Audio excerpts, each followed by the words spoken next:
Well, hello and welcome to another Fridays with Friends. I'm Jack Cleghorn, choir master and organist at St. Paul's, and today I'm joined by Brian and Bernice Hembry of the Roots Festival, as well as Smokey and the Mirror. That's right. And welcome. It's a pleasure to have you all. Thanks for having us. Yeah. I like choir master. Maybe we could go with roots master. I love it. I had a friend of mine that was master of the music. I was like, ooh, that's fancy.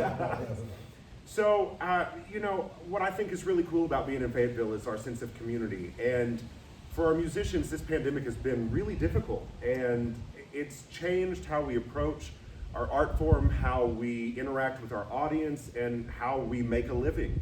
And I wanted to have Brian and Bernice on today to talk a little bit about what they've been doing with the Roots program and feeding musicians. And you want to tell us a little bit about that? Sure. Just from the very beginning, we were heartbroken to have to. Roots has a venue, the Roots HQ up on the square, and we usually do 2 or 3 shows a month there. And we had a show scheduled for March 13th for a band from Michigan, from out of town. They were traveling through, and we had to cancel 2 days before because it was like the world was changing in that moment. And we were heartbroken to have to tell this band, sorry, the gig's canceled. We're just not used to that. We've done Roots for the last 10 years to give gigs to artists. So we had to shut that down. And then we started to think about what other things are shutting down. And we realized that, artists losing a gig, 1 week is fine, but 2 weeks, well, what if this goes on for a month or 2 months or longer? And we realized the other side of what we do as an organization, which is food. We're like, we can use our knowledge of food to try to help. Well, we took a pause. I think we paused for about a month and really assessed what the need was in the community, because we knew we couldn't get gigs anymore. Yeah. And we weren't going to be able to do outside events because no one knew what was happening. And we really looked to the community to see what was happening, what the need was, and we realized people needed food at that time. And it was easy for us to kind of circle our foodies and the people that we know and say, hey, how can we get a meal packed together for our musician families every week?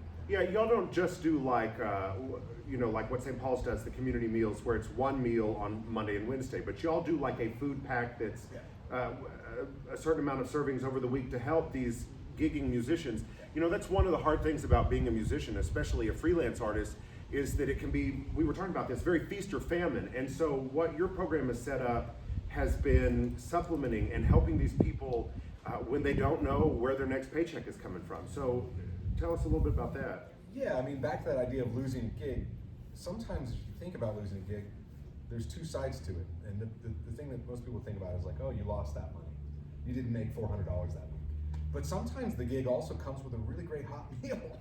You know what I mean? Or they send you home with the 12-pack of beer that they had in the green room, or I remember we hosted a show one time for someone, and the artist wanted watermelon, and so we bought him a whole watermelon, and my at the end of the gig he was like, I'm taking this with me, and we're like, dang right you are, that's your watermelon, and I remember thinking like, he's gonna eat that watermelon for the next 3 days, and so that's kind of the root of this idea of saying like, when you're gigging, you have those opportunities. You're like, Friday I've got a gig, so I know I'm gonna have a hot meal. Or that gig gives me a $50 credit at that restaurant, or whatever it may be. And so when you lose the gig, it's the money, but it's also that support. And so that's kind of the idea.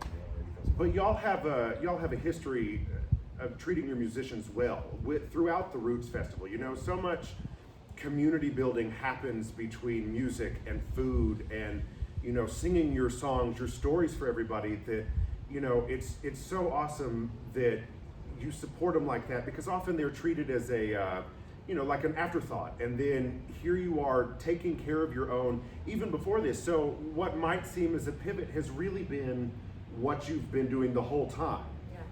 And it's kind of amplified what we were doing on the gigs that we would have at the HQ or during the festival, when it's been our philosophy to feed artists well, treat them well, support them, make them feel loved. So when they go out to give their art to the community, they're giving their best. So we want to give our best so they can give their best. And as artists, we have seen both sides of that and always feel so loved and so supported when we have a good meal and you sit down at a table with the host and you get to share that experience rather than just playing on stage for the night. So we really wanted to turn shine a light on what we do during the festival, which is feed artists. We really take a lot of pride in that, and so this gave us an opportunity to do that work extended. Yeah, and like artists, we had to put ourselves on pause and like look ourselves in the mirror and go, what is it that we do? Yeah. You know, because when we can't put on the gig, do we stop being? Do we stop existing? And obviously, an artist has had to ask that question, and we did as well, and we realized like it wasn't a pivot. We kind of looked at our DNA and we're like, we've been feeding artists from the beginning. This is just in a new era, in a new way. Yeah. And then we're also really fortunate in the sense, because we are a food and music organization and put on a food and music festival, we were able to quickly call on some of our partners in the food world. You know, I think back, we called on a protein partner at the end of March, and I remember calling, and they were super gracious, but they were like, is this really a thing? Are artists going hungry? I'm like, well, it's not that artists are going hungry in this moment. It's that the next 2 or 3 months, or whatever, however long this will go, we're projecting and seeing there will be a need, and they understood that because we had an existing relationship, and so in some ways we felt like we had a unique position with the food community to get it rolling. You know, and that's one of the things that I love about everything that y'all do is that building of community. So often in the music industry, well, really anywhere, it can be so cutthroat, but y'all celebrate each other's successes and help. And because of that, you have all the support that rallies behind you. And I know we were talking a little bit about, you know, what might this look like feeding musicians and artists beyond the pandemic, because there will always be a need in that sort of gig environment. We've envisioned like good times still feeding people. And maybe that's not a weekly basis, but maybe that's a gathering together to break bread on a monthly basis as a community of musicians and like celebrating that. You know, and to me that I almost get excited about that on a abnormal level. Yeah. Like, hey, this is reshaping how we operate because of COVID, but what if that means we've reshaped how we operate not because of COVID? Yeah, we've had so many artists who come through to get their meal each week, and we can't interact except through the car window when you're passing out the box, but they will text and send messages and say, hey, it was so great to see you, and it was really great to hear what you guys were working on this week. And we want to extend that through after this is over to be able to, in person, maybe without a mask on, sit down and share a meal and say, hey, what have you been working on this week? And what do you have coming up that's exciting? And what gear are you using? Like, what keyboard is that? Yeah. Just to talk shop and have that community is so special. Yeah, it just reminds you that community is important in good times and bad. And sometimes I think when you just have good times after good times after good times, it's easy to lose sight of that.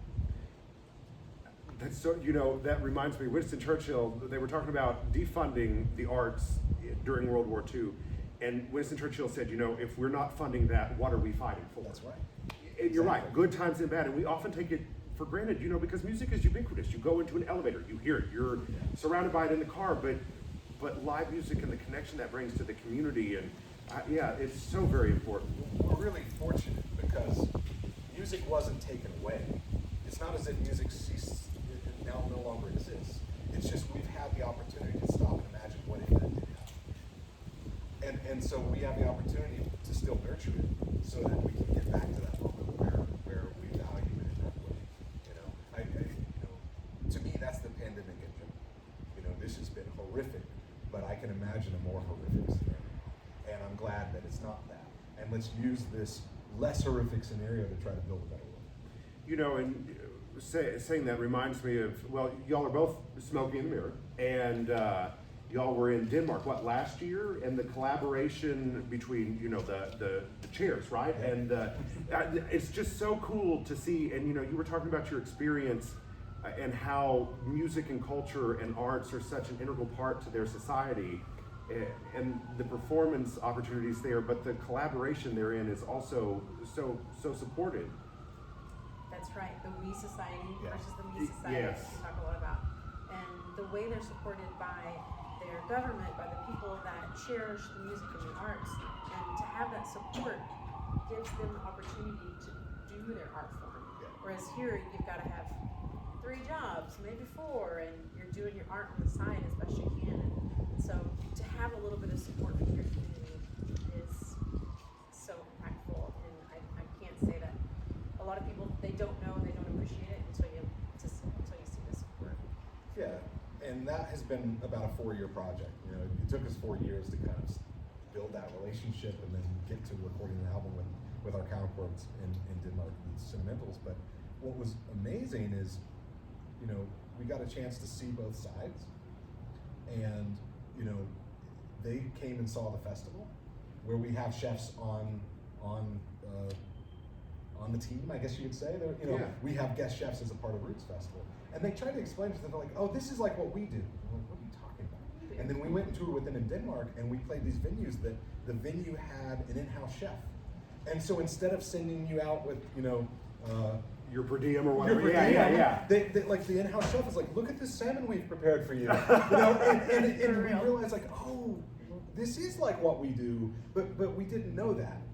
But through that collaboration, we learned that, and when we came back home saying, oh, we have a Danish music festival.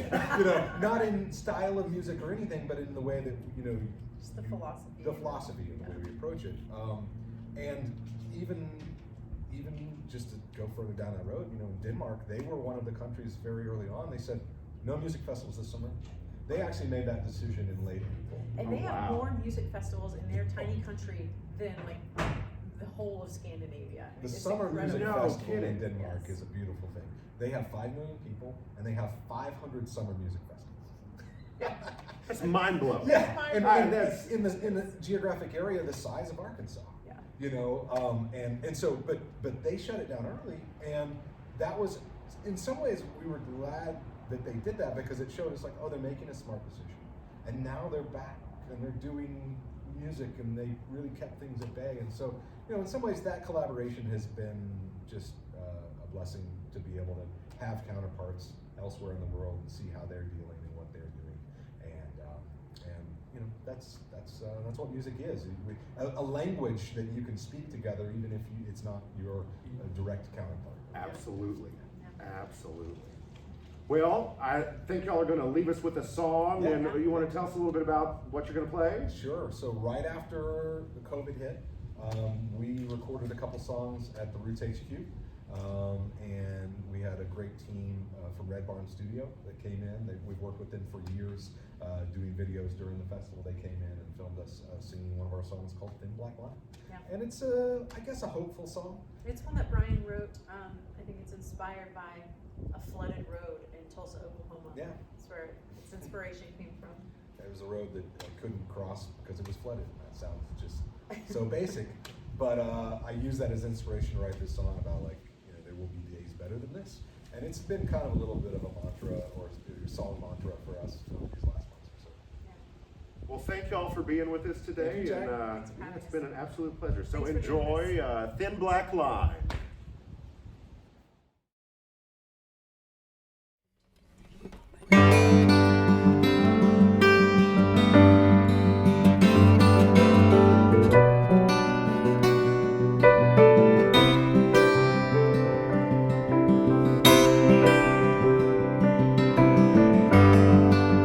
Driving home in the dark, rain so thick pavements a parking lot. Under the overpass everybody is stopped.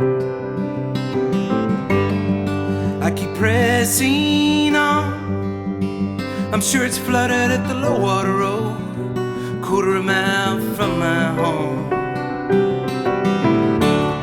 I know there will be days better than this, when light will replace emptiness. And for that I'm grateful and have no regrets.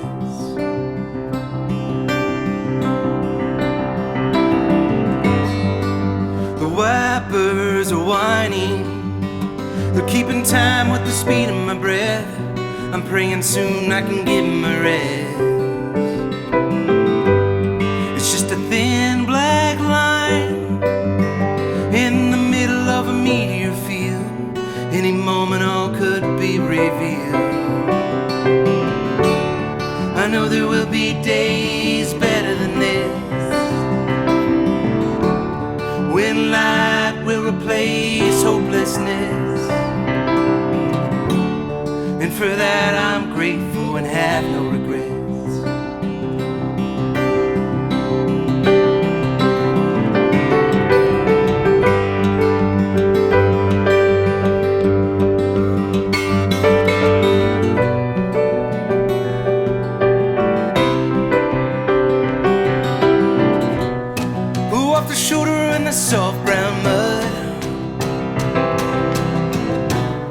parking next to it on the passenger's side,